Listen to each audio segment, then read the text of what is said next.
Ce que vous vous apprêtez à entendre et à découvrir dans cette vidéo, très peu de lecteurs de Boruto le comprennent, alors restez bien jusqu'à la fin, car votre perception du manga va changer dans les mois, voire les années à venir. Aujourd'hui, nous allons parler de l'évolution de Mamouchi après avoir dévoré Ada, mais surtout de l'apparition de celui que nous appellerons désormais Shin Mamouchi, et comment à lui seul il va condamner le manga à changer de visage à tout jamais.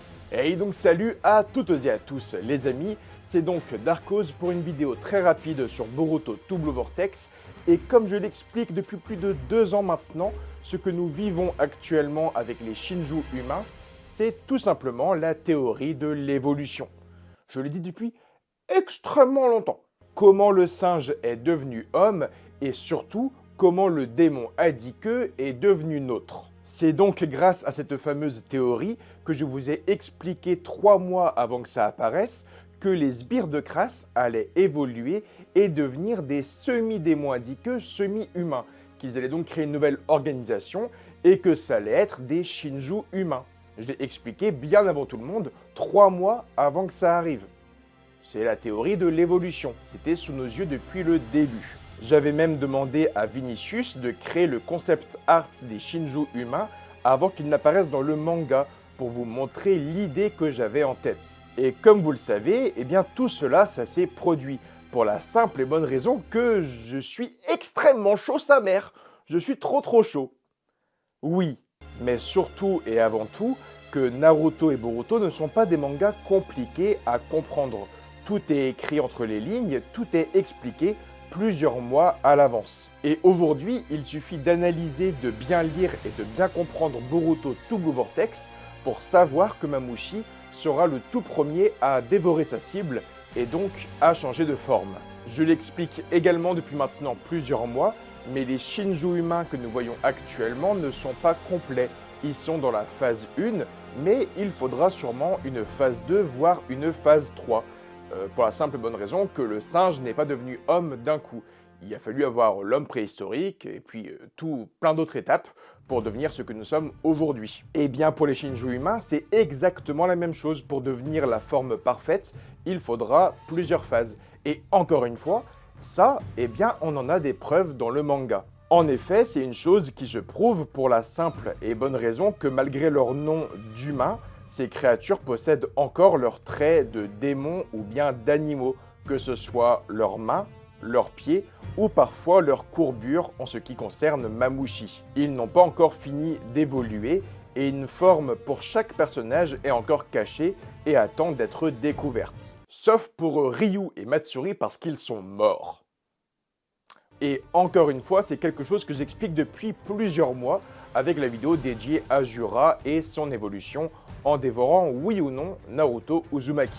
Et pour te la faire très simple, encore une fois, tout cela revient sur la théorie de l'évolution humaine. Les Shinju humains évoluent comme l'homme a évolué. Mais alors, vous allez me dire comment l'obtenir, comment Mamouchi va se transformer et achever son évolution. Eh bien, c'est très simple et c'est déjà expliqué dans le manga à plusieurs reprises. Il évoluera en dévorant sa cible, tout simplement. En dévorant la personne qu'il aime le plus, les Shinju humains découvriront les facettes de l'humanité dans la moindre subtilité et alors ils pourront achever leur évolution pour devenir ce que je vais appeler pour l'instant les Shinju humains. Et ça, c'est extrêmement technique, les Shinju humains, les nouveaux Shinju humains. Mais en japonais, c'est chiant à dire quoi, les Shinju.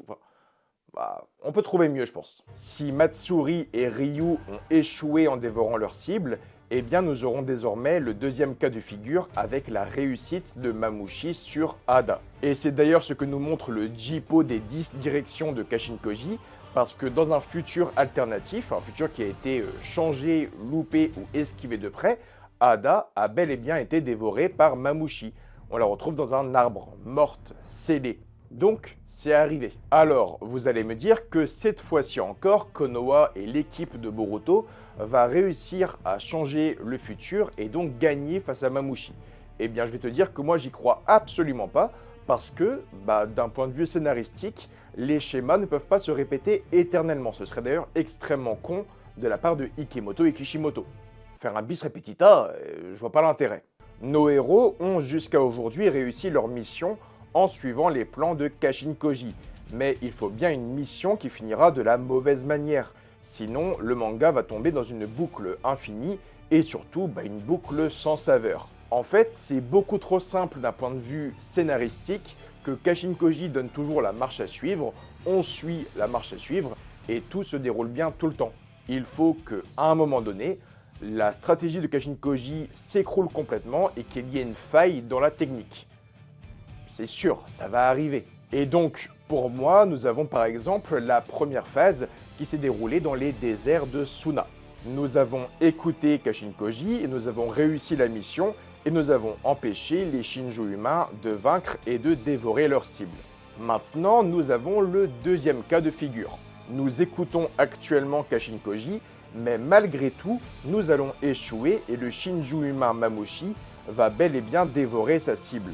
C'est encore une fois ce que nous tease le personnage de Koji dans le dernier chapitre. Et ça, je vous l'ai déjà dit en début de vidéo, tout est écrit entre les lignes, tout est déjà montré, tout est déjà dévoilé.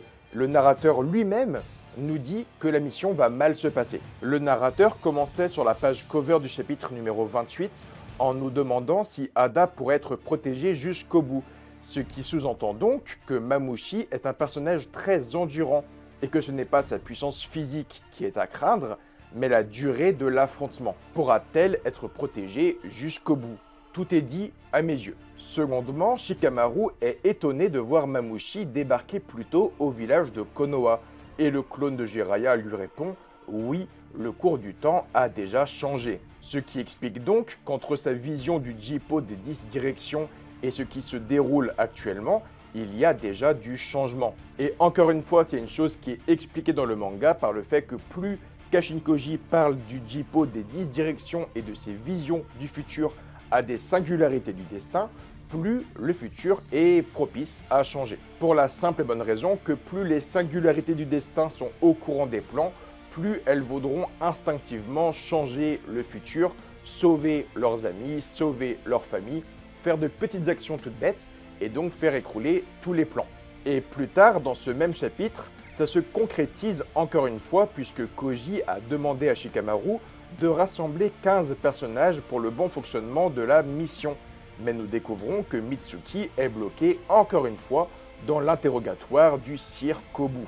Donc, en résumé, pour l'instant, le narrateur fait une phrase extrêmement chelou comme quoi Ada pourrait tomber sur la longueur, Mamushi arrive plus tôt que prévu à Konoha, et on devait avoir 15 personnages de rassemblés, et nous ne sommes que 14. C'est donc plusieurs éléments qui me font croire et penser que la vision de Ada dans l'arbre, ça va se produire. La mission, elle a à peine commencé, il y a déjà 3 grosses erreurs et 3 choses qui vont montrer que ça va être de la merde. Donc, écoutez-moi bien, je pense que le dessin de Ada dans l'arbre, on va vouloir l'éviter, mais ça va quand même arriver. Alors par contre, attention, ce ne sera pas un échec sur la totalité, je pense qu'ils vont quand même réussir à sauver Himawari.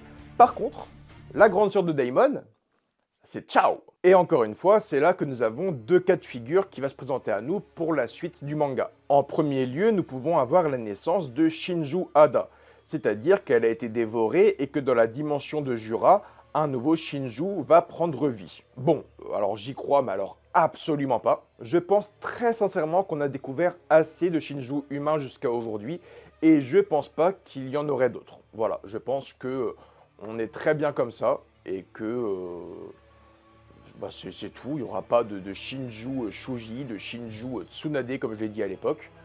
C'est fini. Je pense que maintenant, Ikemoto et Kishimoto vont se focaliser sur l'évolution et les transformations des Shinju humains qui restent. Donc Mamushi, Hidari et Jura. On va se focus sur les personnages-là, leur évolution et leur développement. Il va arrêter en fait de rajouter des Shinju humains. On a eu Ryu et Matsuri, ils ont loupé, ils sont morts d'ailleurs. C'est la preuve qu'on ne veut pas s'éterniser là-dessus. Cependant, c'est bel et bien la deuxième possibilité, la deuxième théorie, qui a donc donné vie à la vidéo que vous regardez aujourd'hui, la vidéo que vous avez d'ailleurs justement liké, commenté et partagé tout autour de vous, parce que vous êtes une communauté flamboyante et extrêmement charismatique. Actuellement, Konoha commence à brûler et Boruto a activé son Kama pour protéger le village. Cependant, Kawaki, qui a reçu de nouvelles modifications d'Amado, sera l'élément déclencheur de toute ma théorie. Alors, vous allez me dire que pour l'instant, rien nous prouve que Kawaki a reçu des modifications de la part de Amado, mais en vrai, en relisant le chapitre numéro 28, je me dis que je crois qu'il y a certains éléments devant nos yeux. Je suis pas sûr, mais je pense. Dans le chapitre 28, je pensais que Kawaki se trouvait devant une porte, mais au final, j'ai l'impression qu'il est juste allongé sur une table et que la case a été tournée à la verticale pour feinter le lecteur, puisque si l'on regarde bien, Amado, quant à lui, se trouve devant son écran d'ordinateur. Alors vous allez me dire, Darko, elles sont super tes preuves. Euh, Calme-toi et like la vidéo. J'ai vraiment l'impression que actuellement Kawaki est allongé sur une table et qu'il reçoit des modifications de la part de Amado. Voilà, c'est ma théorie. Et je pense très sincèrement qu'au moment où Shikamaru lance la convocation avec tout le monde, nous sommes sur la fin des modifications. Amado est sur son PC, Kawaki est allongé. Je pense que les deux sont ensemble dans les laboratoires de Amado Senzu. En ce qui concerne le personnage, Kawaki possède toujours sa haine envers les Otsutsuki. Et je pense qu'il ne pourra pas s'empêcher d'affronter Boruto lorsqu'il verra l'activation de son Kama, mais surtout le fait que Momoshiki a commencé une alliance avec le héros du manga. N'oubliez pas non plus que Kawaki a la capacité de ressentir le chakra de Momoshiki dans le corps de Boruto. C'est justement ce qui a fait en sorte que Kawaki sorte de ses gonds à la fin de Boruto Naruto Next Generations. Il savait que Momoshiki et Boruto parlaient ensemble, que ça pinaillait un peu dans son dos, donc lui il est parti un peu en couille. Il est allé à la maison des Uzumaki et il a mis Naruto et Hinata dans la dimension du Daikokuten parce qu'il avait peur de les perdre. Ça vous le savez. Mais n'oubliez pas, Kawaki peut ressentir le chakra de Momoshiki même s'il est dans le corps de Boruto. Je pense donc que lorsqu'il verra que Boruto fait équipe avec Momoshiki, un combat éclatera entre les deux frères et ils se retrouveront ensemble sur les visages de pierre de Konoha. Alors que Shikamaru donne des instructions à Kawaki et Boruto sur la localisation des Mamushi à vaincre, les deux adolescents finiront par quitter le Shindenjin d'Inojin afin de régler leurs différends une bonne fois pour toutes. Et là, je pense que dans ta tête, ça commence un peu à se dessiner, et je pense que c'est la meilleure chose à faire. C'est donc maintenant que l'on comprend la phrase de Boruto Uzumaki. Je ne pensais pas que tu irais jusque-là, Kawaki, dans le sens, je ne pensais pas que ton envie de me tuer passerait avant la protection de Konoha. Tu as donc tant de haine envers les Otsutsuki que tu ne parviens même plus à voir les priorités. Boruto va donc devoir se résilier à vaincre ou tuer Kawaki pour espérer intervenir sur le village de Konoha afin de vaincre les Mamushi s'il est encore temps. Et ça, en fait, c'est un peu une course contre la montre. Boruto devra vaincre rapidement Kawaki pour espérer sauver la totalité. Et ça, je l'aime beaucoup. Ça va être un combat avec un chrono en cours. C'est extrêmement cool. Et vous l'avez compris, sans l'aide de Kawaki et Boruto sur l'attaque du Shinjuima, eh bien le plan de Shikamaru va juste finir par échouer. Au sommet d'un village réduit en cendres, le monde verra alors Boruto Otsutsuki affronter Kawaki, le fils légitime de Naruto, et ce sera pour tout le monde la preuve ultime qu'il est bien le traître parfait. Surtout que n'oubliez pas que certains villageois sont partis prévenir les autorités. Alors imaginez une seconde, la police de Konoha débarquer sur la zone, et on voit un village quasiment réduit en cendres, et on voit Boruto Otsutsuki affronter le fils légitime de Naruto. Tout le monde va se dire, voilà, c'est à cause de lui, Konoha est réduit en cendres à cause de lui. Ça va arriver, ça va arriver. Tout est tétisé, tout est sous nos yeux, c'est une dinguerie. Mamushi profitera alors de l'occasion pour dévorer Ada et obtiendra ainsi une mise à jour de son identité, le fameux Shin Mamushi. Face à la transformation de Mamushi, Shikamaru demandera alors à l'Alliance de se diriger sur l'ennemi et de l'attaquer en même temps. Cependant, alors que Himawari, Sarada, Delta, la Team 10 et les autres arrivent sur sa position, ils seront soudain pris dans le pouvoir d'attraction de Ada. Il leur est alors impossible d'attaquer Shin Mamushi, ils sont tous tombés amoureux du personnage. Ils sont toutes et tous tombés dans le pouvoir qu'avait anciennement Ada. Le village de Konoha et toutes ses entités tombent alors en otage sous les mains de Mamushi et tous les combats s'arrêtent dans le village. Le village retrouve tout doucement son calme parce que Mamushi les contrôle via le pouvoir d'attraction. Extrêmement cool. Maintenant que Shin Mamushi possède le Senringan Dada, il est dans la capacité de remonter dans le passé afin de découvrir tout ce que la jeune femme savait du monde. Il pourra également fournir à Jura la réponse à ces questions. Où se trouve le repère des singularités du destin de Kashin-Koji, mais surtout, où se trouve la localisation exacte de Naruto Uzumaki. Tout ça, Ada, elle le savait, et tout va tomber dans les mains et dans les pouvoirs de Mamushi. Je pense que c'est donc sur la fin de l'affrontement Kawaki contre Boruto que Jura interviendra avec ses hommes et forcera d'une manière ou d'une autre le personnage aux cheveux noirs à ouvrir la dimension du Daikokuten pour avoir accès à sa propre proie. Est-ce que Jura va forcer Kawaki? Est-ce qu'il va utiliser le Daikokuten indirectement?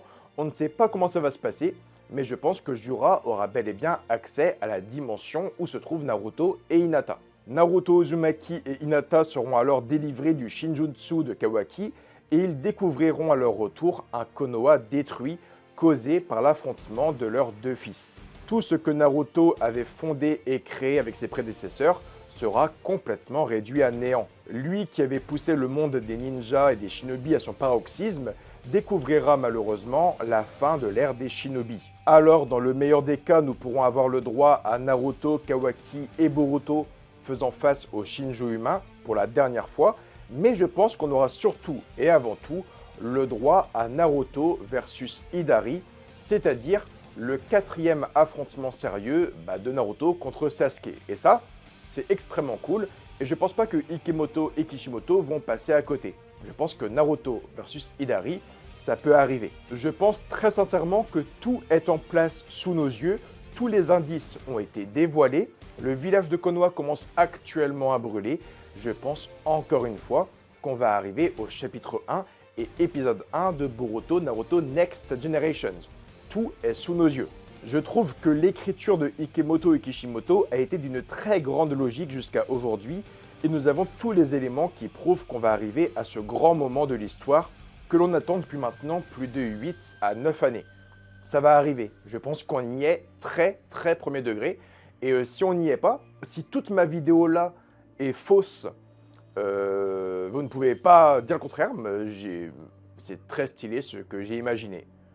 Je pense que là, je tiens une bonne théorie. Et j'espère que ça va arriver parce que tout est sous nos yeux, quoi. Eh bien les amis, c'est la fin de la vidéo pour aujourd'hui. Vous pouvez dans tous les cas liker, commenter, vous abonner à la chaîne.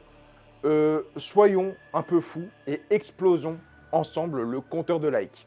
Je veux que tout le monde commente, que tout le monde lâche un petit like, un petit partage. Montrons la puissance de l'univers Naruto et Boruto. Je suis, je crois, l'une des plus grosses chaînes dédiées vraiment à Naruto et Boruto sur YouTube, l'une des plus grosses. Il y a aussi Ludovic qui est extrêmement bon, qui fait un contenu de qualité, il est extrêmement chaud comme monsieur. Mais montrons la puissance des ninjas sur YouTube, s'il vous plaît. Retrouvez-moi sur Twitter, Instagram, Facebook, Snapchat, Instagram. Retrouvez-moi un peu partout sur les réseaux. Je vous fais plein de gros bisous. On se retrouve très bientôt pour un gros concept, une grosse vidéo. J'ai hâte de vous la montrer. C'est un concept que j'ai créé il y a maintenant 5-6 ans pendant le Covid. Il n'y a pas eu d'épisode pendant extrêmement longtemps. Eh bien, le deuxième épisode a été tourné avec un invité très spécial. On en reparle très vite. C'est la prochaine vidéo sur la chaîne. J'espère que vous serez au rendez-vous. Moi, je vous fais plein de bisous. Prenez soin de vous. Et j'ai hâte de découvrir avec vous, du coup, le chapitre numéro 29 en live reaction. Donc, soyez présents. Je vous dis à très vite pour de nouvelles vidéos et Date Basso.